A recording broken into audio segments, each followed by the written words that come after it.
We'll find something to put there. So are you doing the intro then? Yes. Okay, I'll stop talking. I'm doing the intro. Come over to me and see me here. See?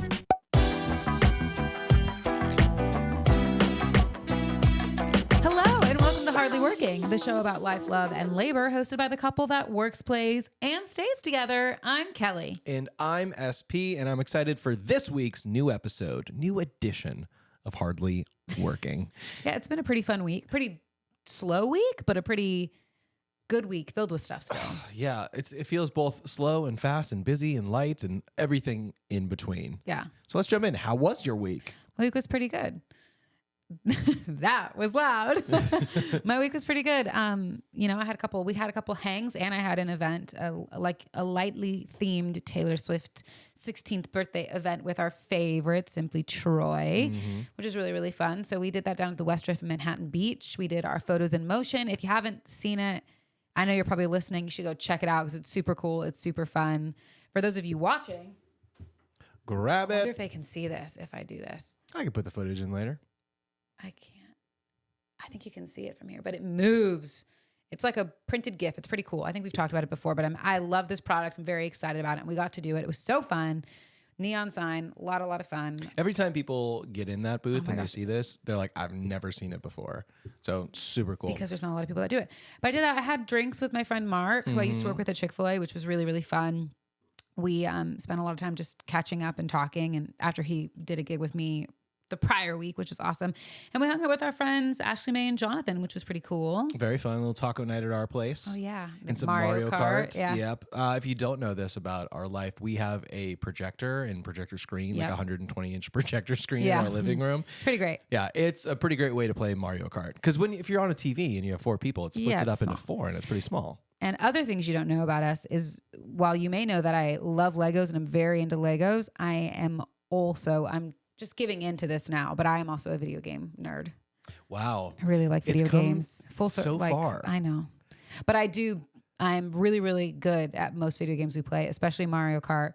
Jonathan gave me a run for my money for sure, but I could tell he was impressed by how good I was. It's not just Mario Kart that you've gotten into. We've talked about your iPad Gears, games. yeah. The most monotonous, mundane new game in your life, though, I literally have to look it up on my iPad. It's called Match Factory. It's just a bunch of random items that you have to match 3, and when you match, they disappear, and you get, you're able to find new stuff. It is like organizing. It's a game about sorting. Yeah, Mom would probably be really good at that. I really like it. Well, I was on like level 125, and I don't play very many games, but I somehow found it. I think Brooklyn downloaded it, and then I was like, Kelly, I think you'll like this. And then all of a sudden, she's like, I'm on level 275.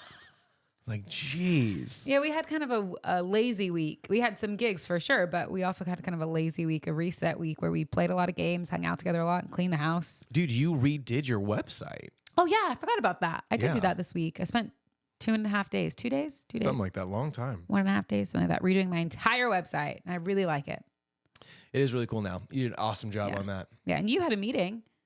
Yeah, I'm excited for what this year has in store, one of which is more speaking opportunities. And so I had a meeting this morning about something that's going on about midway through the year, and it's all kind of coming together, and it's very exciting. I've done a lot of speaking stuff, but this is specific. So more on that as we get closer. I'm excited. I feel like our week has been kind of boring. They're talking about it. I'm like, what did we do this week? Well, the good news about having a boring week is that it gets balanced out with an exciting show. There you go. That's right. So enough about our week, enough about our stuff.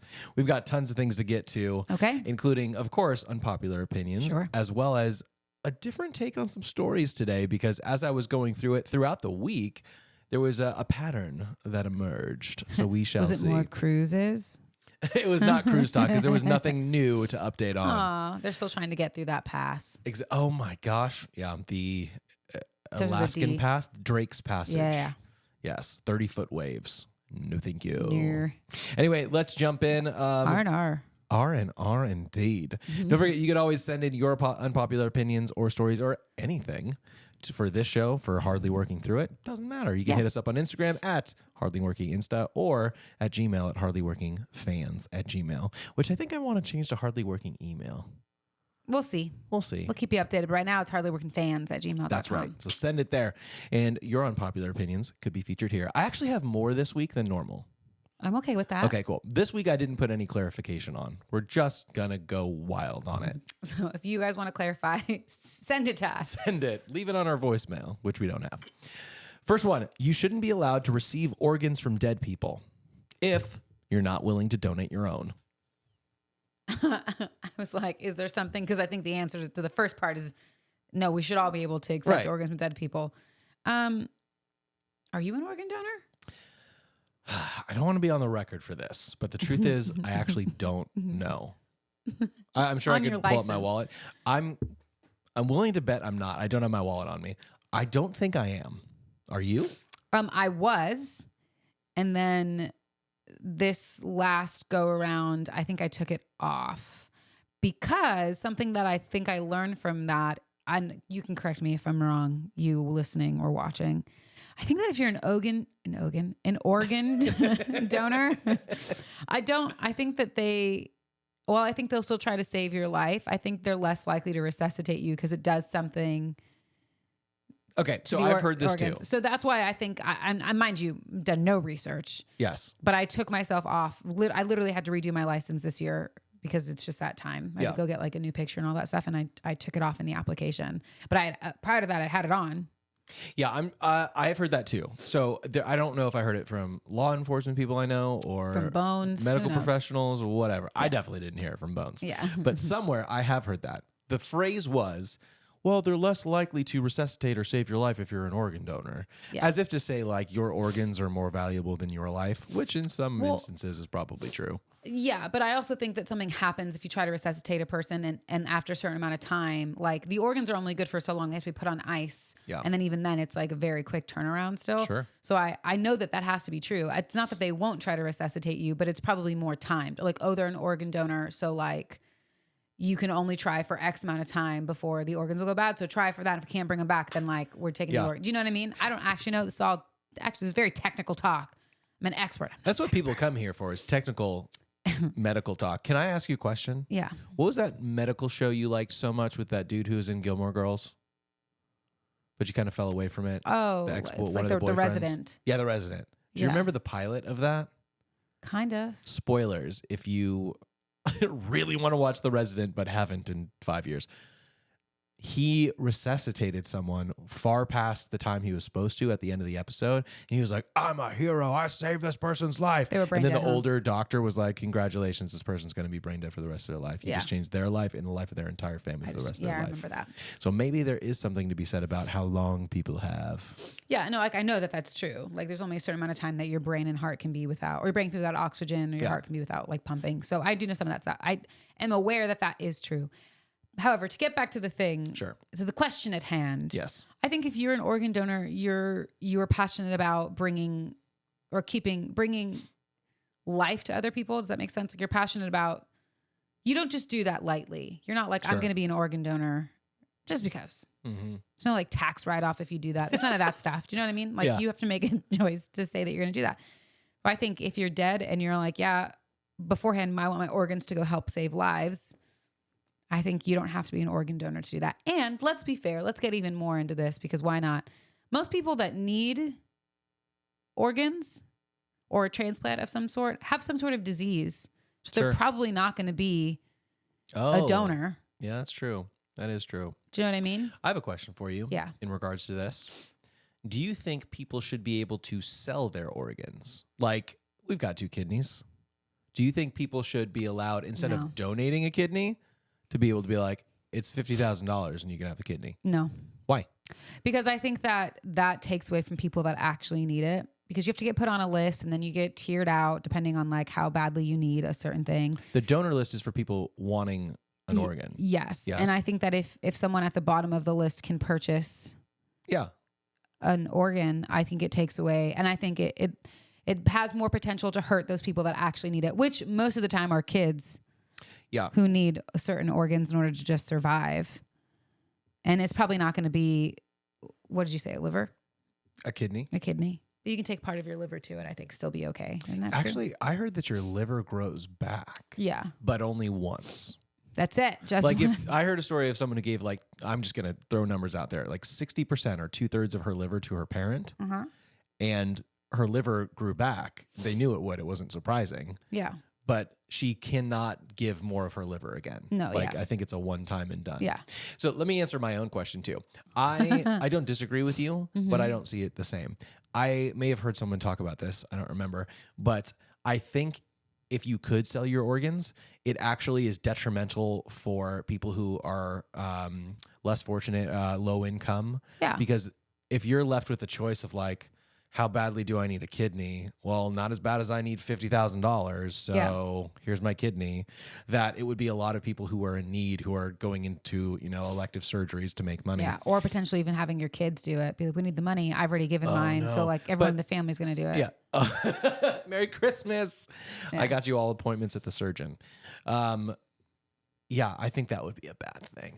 Yeah, I do too. And to take it a step further, I think it's even, because you talk about selling your organs, and I talked about like what you'd make your family do. I also don't agree with parents that have sick kids, and I will never be in your shoes. I hope I'm not in your shoes right now, but that pressure their other kids to give specific pieces of their organs or bone marrow, any of that stuff to help save. Before? I wonder if you have to be like at least 18 or something. No, really? I don't think so. I think you can like say that you can do that. Well, welcome to Hardly Medical Talk, where we speculate wildly about something that's there was a movie. sad. There was a movie. There's lots of movies and TV shows. But there's a movie about it specifically with one of the Baldwin brothers that was the lawyer. Little Miss Sunshine. No, it's an awkward little kid at a I don't know. contest. Cameron Diaz was the mom in it, and there was a daughter who had cancer. Does not sound like a movie I'd see. see. The other daughter got a lawyer because she didn't want to give any more. Like she didn't want to go through any more medical procedures to give bone marrow or whatever to her dying sister who had cancer. I heard giving bone marrow is not cool. It hurts. I don't know. I heard it's a big needle into your bone. I don't know how it works, but I'm just terrified. But it's a whole movie. At the end, spoilers, it comes out that the daughter who was dying of cancer basically pushed her. She was like, I'm ready to go. I don't need to be here anymore. I don't want to keep living this life that's sad. Like, I don't want you guys to have to go through any more of like giving for me to stay alive. Like I'm good. I'm ready. Yeah. And so gave her the money to try to go hire a lawyer to basically get that right so that she could die. Cause she just wanted to die. Yeah. And the love of her life have died too. Oh, sad. Who also had cancer. Wow. She was just ready to go. We've taken it back to the first season where all of our shows come back to death. I know. I'm so sorry. Well, let's do something. That was a lot. But should you be able to accept an organ even if you're not an organ donor? Of course, guys. Bring it back. I did it. Okay, so this next one is a lot more lighthearted, although it does Thank give me goodness. anxiety, and I think you'll relate to this as well. So I want to get your take on this. Okay. Awkward silence on road trips isn't uncomfortable until someone constantly tries to break it. Yeah. It's not uncomfortable. Well, not you and I together. I know. You and I and anyone else in the car. I don't know. Is the awkward silence filled by music on the radio? No. So they're just going on a road trip with no music? Okay, hold on. We're not building the road trip here. What I'm saying is awkward silence is the breakdown in communication where like there's nothing left to talk about. Yeah. And you feel obligated as a people pleaser like me to keep the conversation going or keep that person engaged. When in reality, that person is probably just as content not talking. Yeah, I think it depends. Okay. I think you're right when you say, or in the unpopular opinion, like when someone brings it up, it becomes more awkward for sure. But also, I think that awkwardness is a good sign that like maybe we're not as close as we thought. Maybe we shouldn't hang out and do. Maybe you're more of an acquaintance than a friend. I don't think that's fair, though. Well, I can think of people. Have we ever had an awkward silence? You and I? Yeah. Probably not.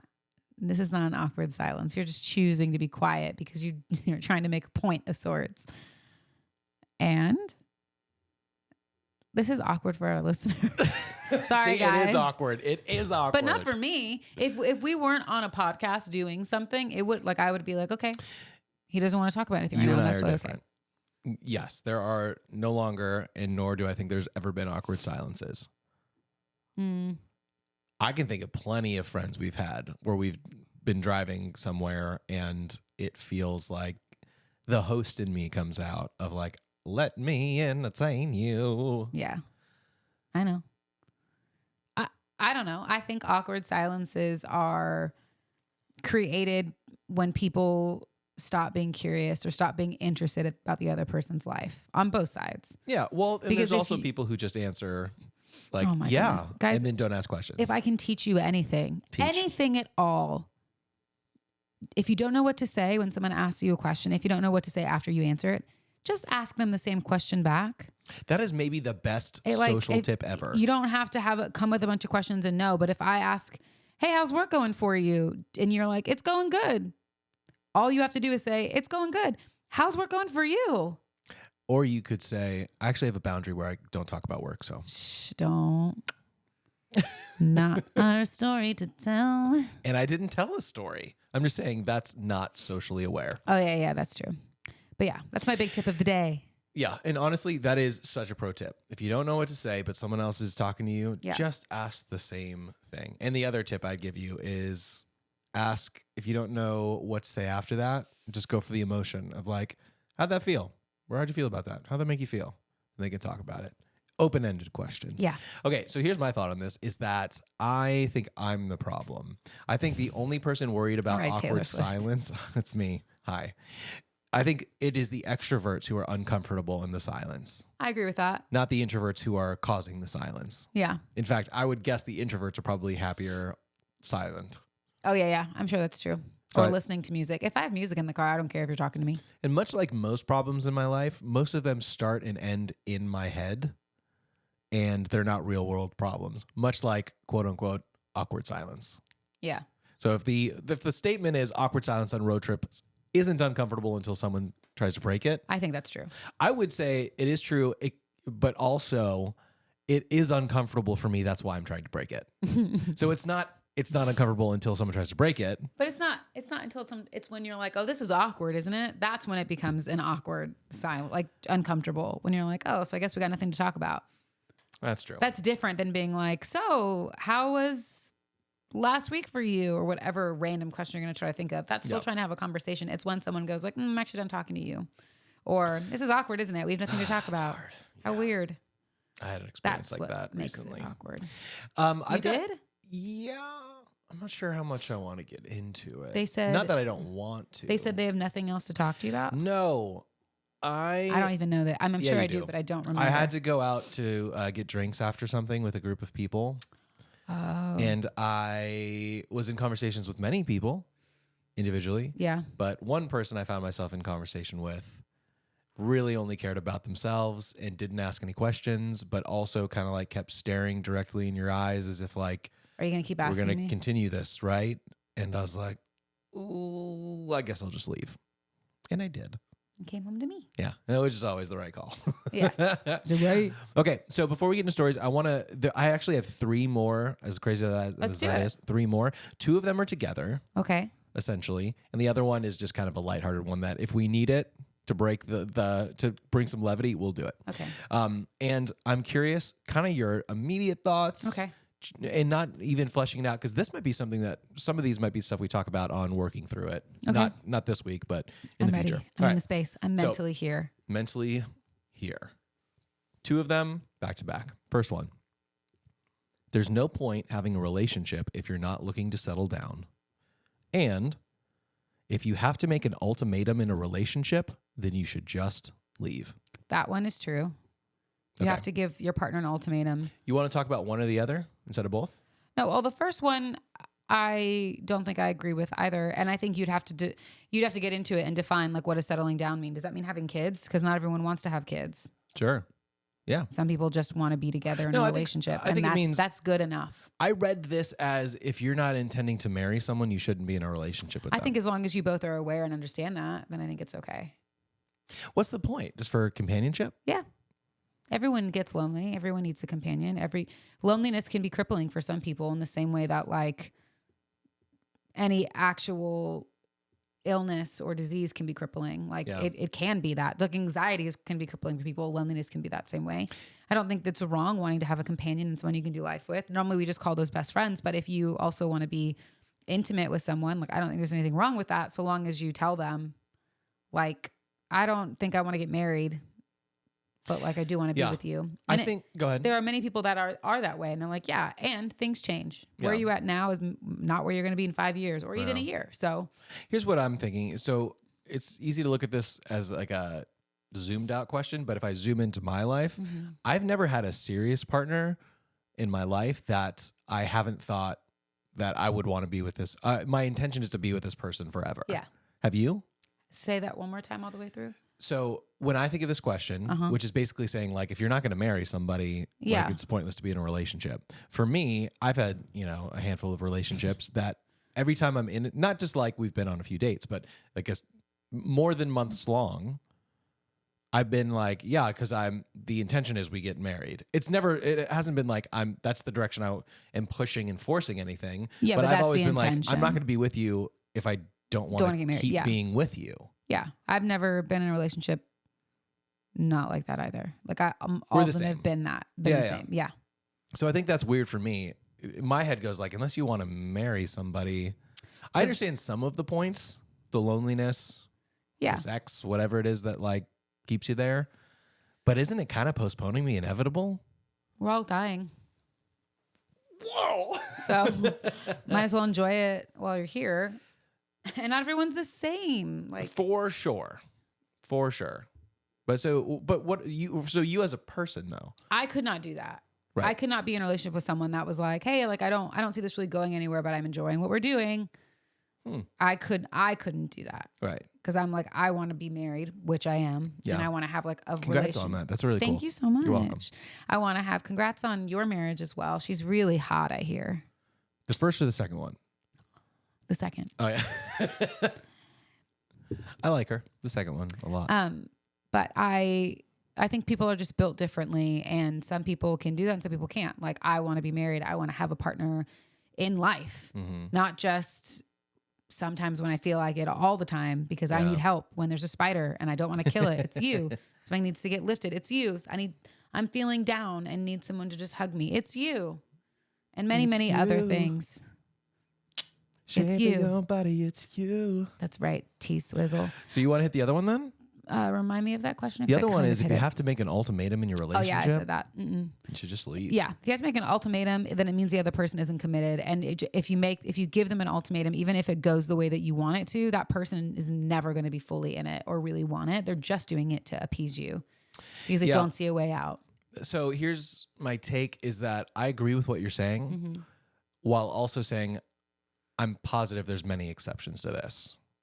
Like where ultimatums have been said and people are like, that was inappropriate. I'm sorry. It was out of character. I shouldn't. Yeah. People that stick to their guns with ultimatums though, and are like, we've finally gotten to the point where it's either you're going to do this or stop doing this or we're not together. Either you're going to propose to me during winter break before I go back to school. Great. Yep. Or, whoa. By the way, whoa. Or we're not going to be together anymore. Talk about not your story. Sorry.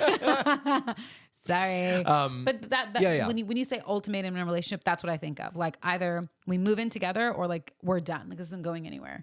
Either you propose to me within this time frame or like I'm leaving. Yeah, that's not a great sign. I'll tell you that. Yeah, that's the ultimatums I mean. I don't know what other ultimatums relationally you could think of, but that's normally what it is. So having...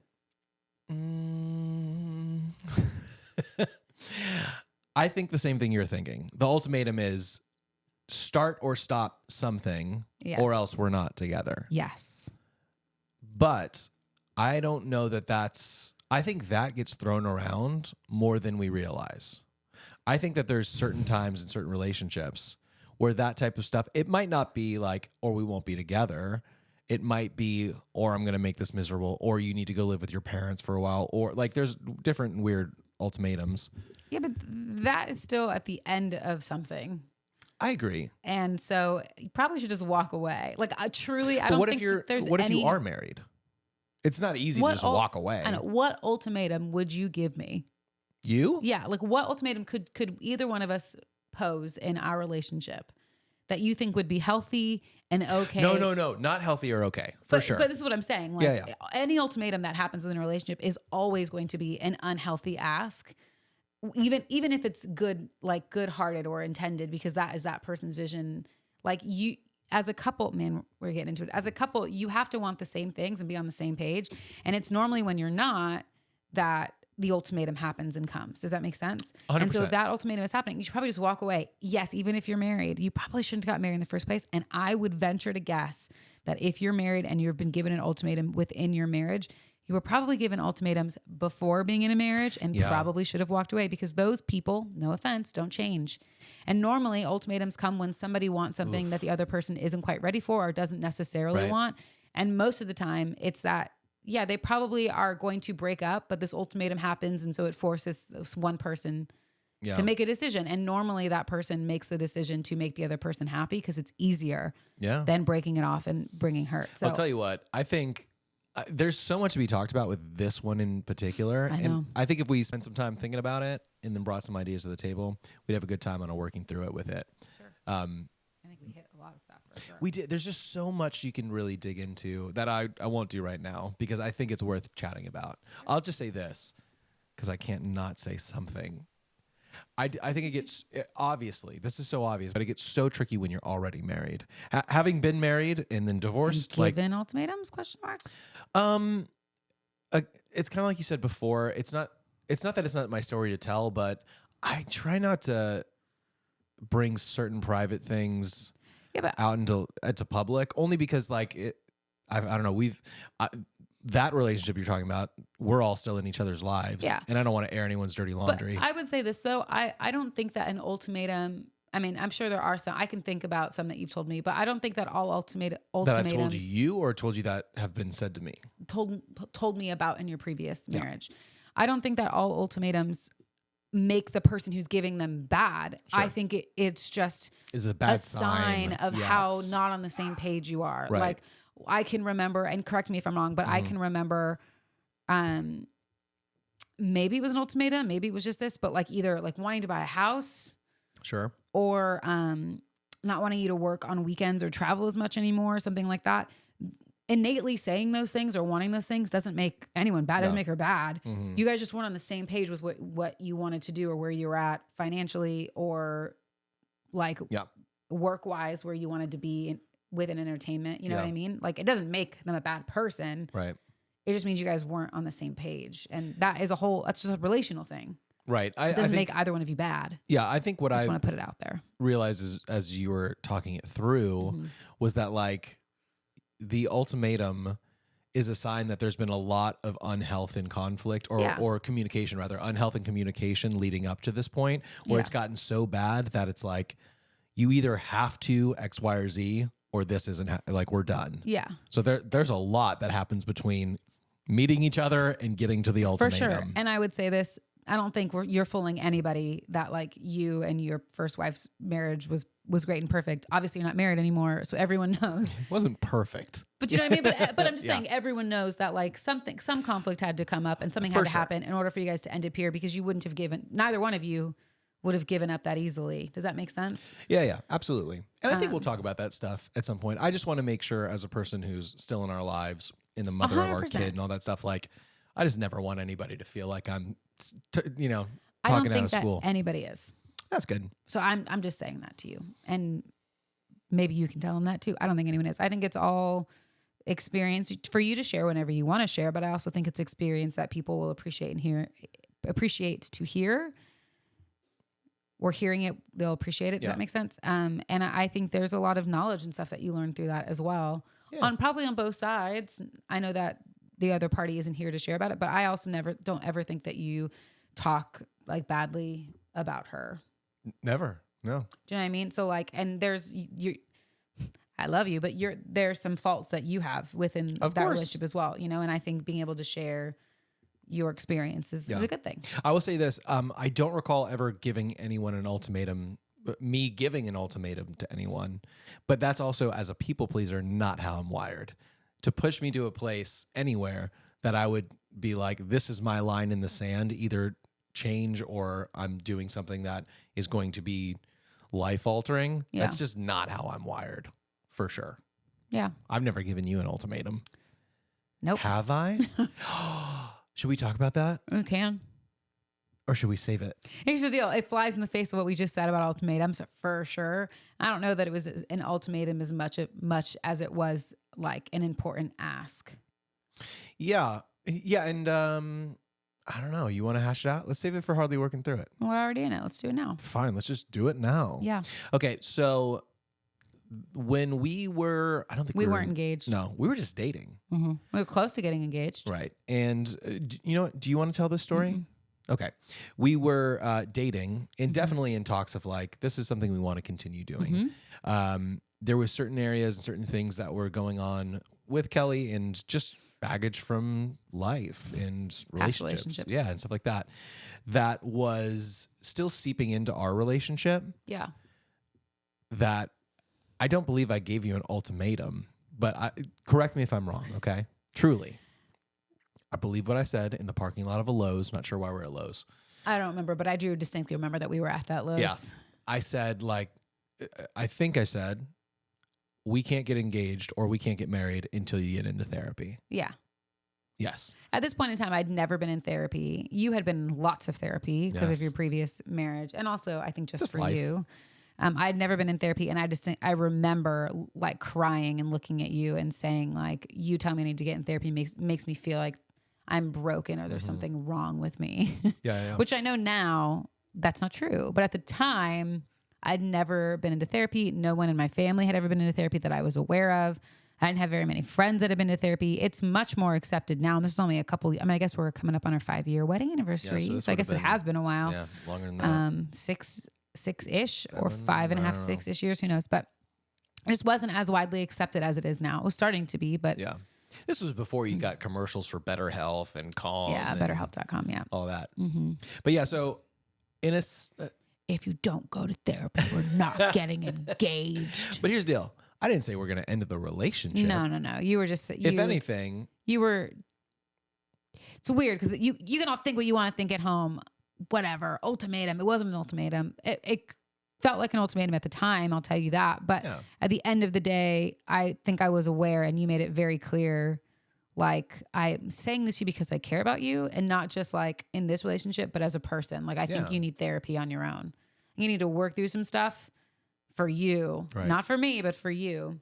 And I've been in therapy. It was for you, but also that did benefit me in the sense that it helped our relationship a lot. And in fairness, he also got in therapy at the same time. Yeah. Well, I'll tell you this. At the same exact place. This is something that most people probably don't know about me. Yeah. But with rare exception, there's like nothing I ask you to do that I'm not willing to do or having done before. That's true. In like many aspects of our life. Yep. And so me getting into therapy might be surprising to some people when you got in at the same time, or I did at the same time as you. Yeah. But for me, I was like, and also I've got stuff I need to work on. Oh yeah. So it wasn't an ultimatum, but it was probably one of the strongest stances I've taken in our life, I think, in terms of our I can agree with that. growth. And was it wise? Yeah. We just talked about this actually, which is funny enough, is I had that therapist. Oh yeah. And then I had a second therapist that I actually really loved. Because you took a break or something like that. You got graduated out of your first therapist. Terminated, graduated.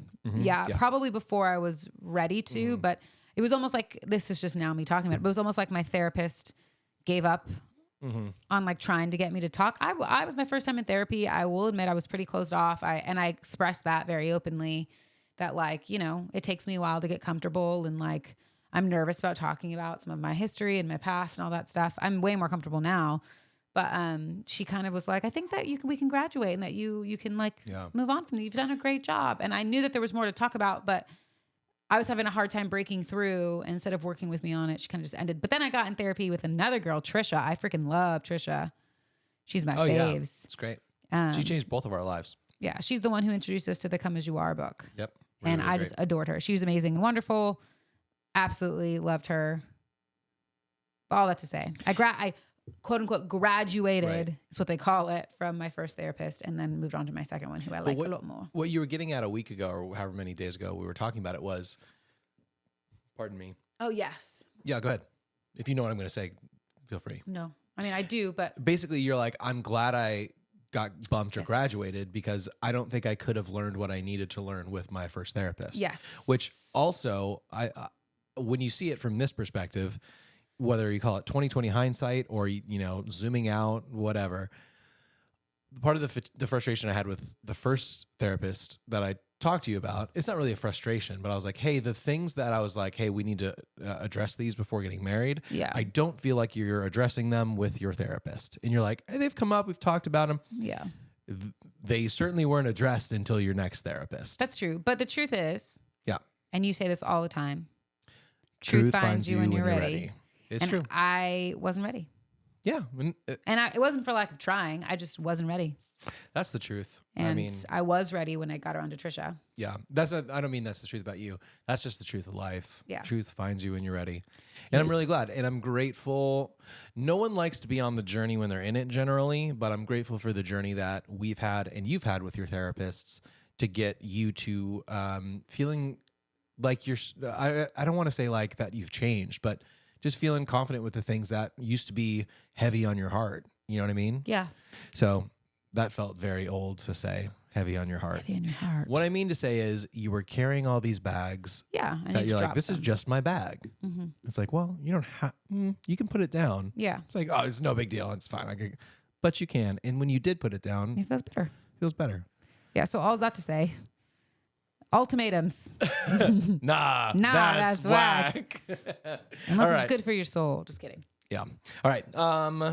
Want an easy one before we go into some stories? Yes. When it comes to ice cream, vanilla is not a boring flavor. It's not. It's if it's not. vanilla bean. You Truly. changed on this though recently. Regular this vanilla. week. No. You said it out loud this week. No. Regular vanilla is not as good. Like the yellow vanilla. Do you know what I'm talking about? Yeah. Like the yellow. That's not very good. And that I would say is like, nah, man, that's Boring. whack. Boring. But like double fold vanilla from Salt and Straw, Yeah. I always get that with my honey lavender. It's so good. But vanilla bean, chef's kiss. It's just so good.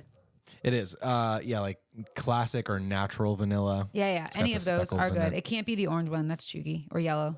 No, that's like cafeteria style. Yeah. And it's not good. But good vanilla, that's a flavor Yeah. in and of itself. It's so good. And add a little bit of caramel on there. Now you got me. So good. All right. So before we get into some stories, I have a rest in peace. We probably need a segment title for things that have gone away. It's not a person. Oh, though. not a person. Yeah. I was like, who are you about to like tell me died that I missed? Nobody. Joe Coy's Career. Ew. Oh. That his too. name? Yeah. Is that his name? No one needs to know anymore. No, but RIP to this. Am I watching something on No. the screen somewhere? Okay. I I was saw like, you turn. I was like, yes. After 54 years on shelves nationwide, Fruit Stripe gum has officially been discontinued. What's fruit stripe gum? I thought you might say this, and the reason I'm not acting very, very upset is because I knew when I described it, you'd probably know. It's a like rainbow packaged gum with a zebra on it that was fruity, but also when you took off the white wrapper, you could put it in water and it would turn into tattoos. Oh. Okay, now I'll get frustrated. You don't know what this is? I think I may have eaten that when I was younger. You have a picture? Nothing? You were not prepared enough to have a picture for me? No, I just assumed Oh my my goodness. wife, who's been in so much therapy, would know what No, I'm Fruit an Stripe Orbit. gum is. An Orbit gum girl. Not No, a this sponsor. is like being a kid. Extra gum is good too, but I mostly go for Orbit. And I All don't right. really chew gum. That is true. Anymore. Okay, here it is. Boom. I'll throw it up on the screen too, or I'll just put it right here.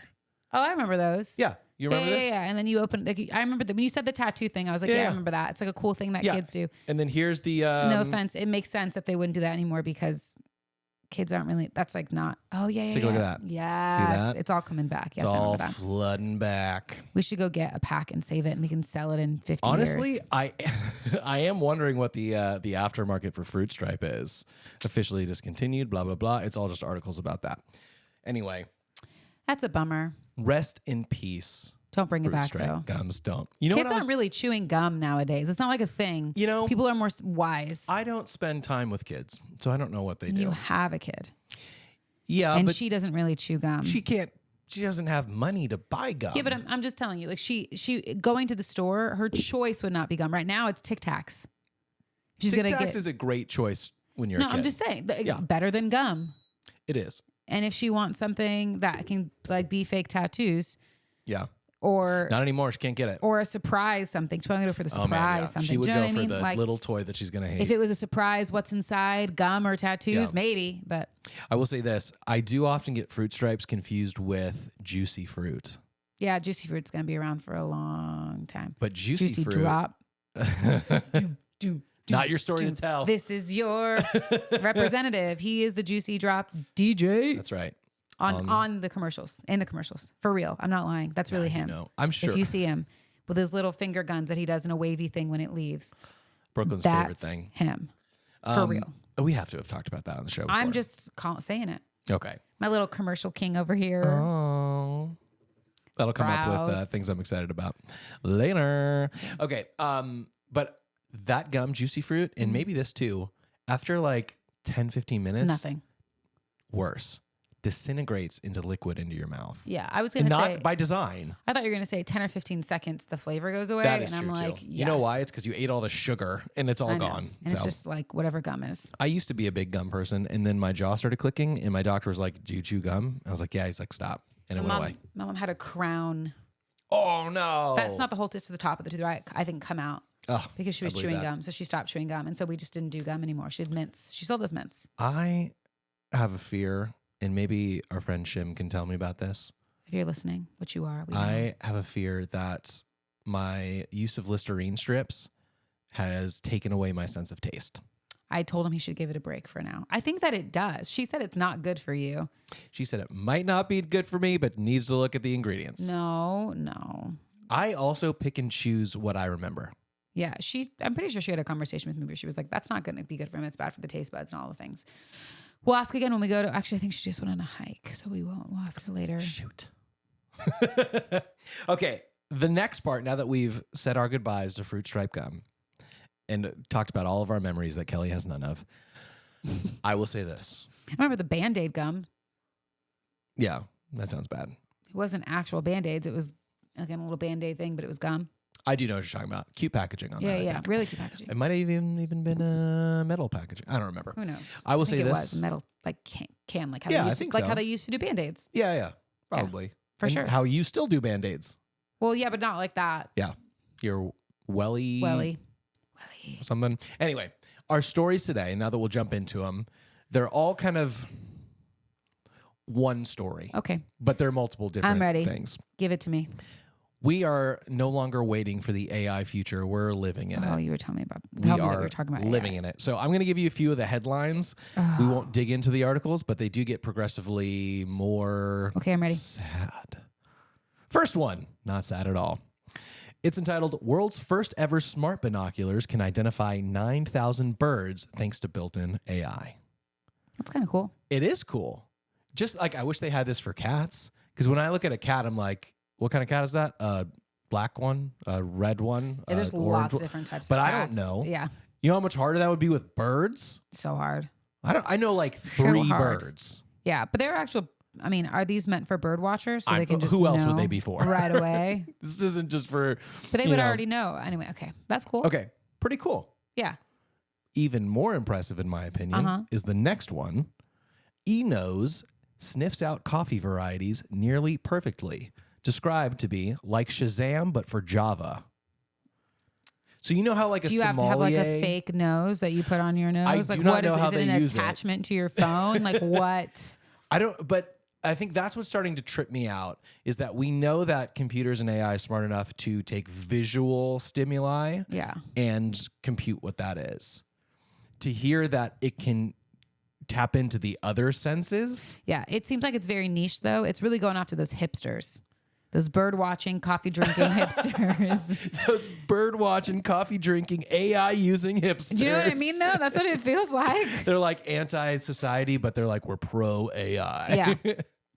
But isn't that crazy that It is there's really crazy. like a software essentially that can smell something think it's and kinda tell cool. you specifically what it is. I don't particularly like AI. You know that about me. I know. That's why I wanted to get into the things that were intriguing and then the things were a little troubling. Yeah, I wouldn't say that not either of those are intriguing to me, but I understand how they could be. I just am not a fan of AI because I think it's going to ruin our society. Truly, truly, truly. You know, we've talked about And this I don't before. need it. There's stuff that is AI that you don't realize that really helps you out. I mean, I was about to say that, like, like when your map says save 6 minutes by going on this route. Don't. No, ruined our my drive down your drive. there. That's it. And added like 15 20 minutes. Yeah, that was not a good use of an algorithm. No. The only AI I think I would appreciate is the AI that I utilized when I was redoing my website, which was like, here's this phrase, shorten it for me. Here's this sentence, shorten it. That's great. Mm-hmm. I can get behind that. Okay. I do not need a real life robot sitting at a, I don't know, Chiefs game watching it, or Wimbledon. What? Have you not seen those like robots that they have sitting in the crowd? No. That have just like people's faces? I'm sorry. Are they fake people? Do you watch football? No. Are you secretly watching Chiefs games? No. I'm watching all the news articles about the Chief games talking about Taylor Swift at the Chiefs games. Yeah, we know that. Well, I think it's intriguing because it's incredible that it happens. I hear that. My thought on AI is we let Pandora out of the box. Like, I know you can't put it back in. Hopefully we can regulate it because it starts getting worse. This might not sound too crazy to you, but it is crazy for me. And I don't think you necessarily even know who this is. But it says AI-generated George Carlin drops comedy special that daughter speaks out against. No machine will ever replace his genius. George Carlin, very, very, very, very famous stand-up comedian who died, I don't know, maybe within the last 10-ish years. You've probably seen his clips pop up. He's bald, but he has gray hair and a ponytail usually. And he's like... Okay, yeah. Yeah, I won't get into his bits, but very famous comedian. Okay. And so now there's an AI voice company, it might be a comedy company, but definitely an AI voice company that has released an hour-long album. How are they allowed to do that? I don't know. And maybe because it's not George Carlin, it's not. But you're impersonating him, so. Sure. And using his name and his likeness, so. Well, thanks to all the strikes and stuff, we know that there's no real regulation to say you can or can't do certain things. So people need to start like copywriting or like owning their voice, their look. Weird. Because right now they own their look. A lot of people, they're looking their name. Yeah, their representation, their image but now or they're whatever. Going to do their voice too. Yeah. I mean, it's getting worse, trickier and trickier. Yeah. I mean, we just saw this too in a documentary that we just watched about telemarketing, or that one company telemarketing.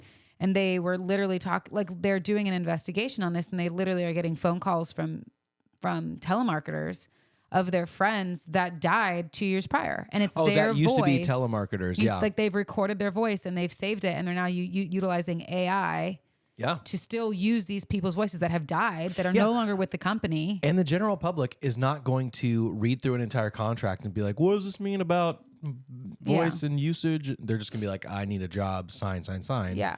And then I don't know, you die, you get fired a month later because you made 100 calls and that's all the algorithm needs. I don't know what it is. I'm making it up, but yeah, that's troublesome. Which takes me to my last AI story of the week, which is troublesome particularly to me. It's entitled SAG-AFTRA approves AI voice actors enraging the voice acting community. Truly? SAG-AFTRA did that? Yeah. That seems very against everything that they just fought for. I agree. There's in this article, which is on, I don't know where it's from. You can't replace a voice actor, no matter how hard AI tries. I'm just going to be honest. There's certain emotion, there's certain context that happens, that only an inflection that you decide to make as an actor that I don't think can be represented yet on AI. Well, that's what I was going to say. If not now, soon. Yeah, but they shouldn't have done that. That sucks, because that's just jobs for people. So let me throw out some quotes from this article. The agreement between the leading AI voice company and the world's largest performers union to engage SAG-AFTRA members under a fair and ethical agreement to safely create and license a digital replica of their voice. Okay, so that's what a lot of people are saying. That is the general consensus. It says licensed voices can be used in video games in development and other interactive media projects from pre-production all the way up to final release. So here's what they say. One person, which was not identified in the article, says, I would humbly consider myself one of the top voice actors working in games. So this is a person who is doing a lot of work. Yeah. They said, no one asked me about this. No one reached out for my opinion. From what I'm seeing, no one asked any of my peers either. Different quote, probably a different person, says, excuse me, with all due respect, you state in the article, approved by affected members of the union's voiceover performer community. Nobody in our community approved this that I know of. Games are the bulk of my livelihood and have been for years. Who are you referring to? Last one. Livid. You sold us down the river behind our backs again. I'm so sick of you, referring to SAG-AFTRA. Time and time again, you've screwed the voiceover community. I legitimately detest you, your hold on our industry, and how you abuse it. This isn't democratic. This is a dictatorship. And normally they send out stuff for us to vote on, like even with the new contract that they Had you ratify? Yeah, we had to ratify it all. And it was like multiple things where they had meetings about it. You could watch a webinar, you could go to a meeting to hear more about it. Yeah. There was a lot of stuff and they gave you time to like read through everything and then to vote on it. Mm-hmm. So it's surprising that they would do that after all of this. And a part of the other one was the AI stuff as well. Yeah, that was specifically for extras. For sure. But it's interesting that they would fight so hard against that and then be like, yeah, voice, who cares? I'm like, it doesn't fall in line with what I guess you've been fighting for. And also, shouldn't that be, if you're making a deal or signing a contract as a union, don't you have to get it ratified? Approval. I don't know. I've never, I don't know much about unions other than I'm typically pro-union. So I don't know how it works. And for me, I don't make my livelihood over doing voice over VO and VOG, but I do quite a bit of it. Yeah.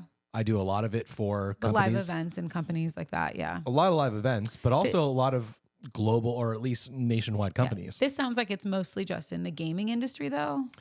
I mean, it did not. Which doesn't make it fair or right. Handsome Jack would not be the same if it wasn't Handsome Jack, whoever played the voice actor of that. I don't think AI could have captured that as well. Yeah. And like I said earlier, I don't think it could, but I think it will. Well, here's what I'll say.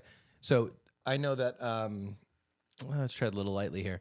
There's many movie companies that have already captured not just people's looks, but their voices. And they can basically use famous people's voices under their contract to do a voiceover in their movie or reprise their role when they're dead. But we've got such a back catalog of them that we can make the AI version of them or the hologram version or whatever of them, or even cut old footage together. And we'll use not just like, well, we had them saying blah, blah, blah. It's like we have analyzed hundreds of hours of their communication and talking and dialogue that we can have them say new dialogue and it will sound identical to them. So it's already out there. And it looks like that is the way we're heading. Even with regulations, that's the way we're heading. And so to put a button on this for now, I would say, unless there's more you want to add to it, I would say this sounds a little depressing. But if you're one of the people, and many people are like this, where they're like, that sucks, but like, it just doesn't affect me. It will.